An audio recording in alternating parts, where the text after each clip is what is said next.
पन्हाळगडाला जेव्हा वेढा टाकला, तो वेढा ढिला होत नव्हता, तेव्हा भटजी नाईकांनी ही संकल्पना मांडली की तुमच्यासारखा दिसणारा एक मावळा आपल्या सैन्यामध्ये आहे आणि त्याचं नाव शिवा काशीद आहे, तो नाभिक समाजाचा आहे, हुबेहूब शिवाजी महाराजांसारखा दिसतो.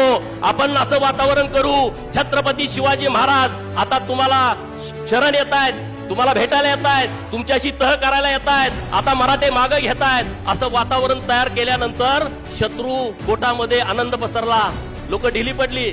निवडणूक वेळ असो ना, आपली लय पार्टी पुढे आहे, आपण ढिलं पडतो, तसं ते ढिले पडले. आणि तिथं त्यांनी नियोजन केलं की पालखीतून शिवा काशीत जाईल, छत्रपती शिवाजी महाराजांसारखा दिसणारा.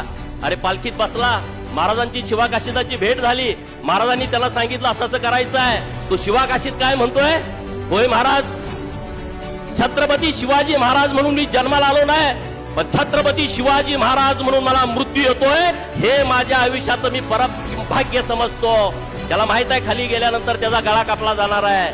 अरे पण तो जातीवंत मावळा, त्याच्यावरती कुणी पुस्तक लिहिलं नाही, त्याच्यावरती कुणी या महाराष्ट्रामध्ये बोलत नाही.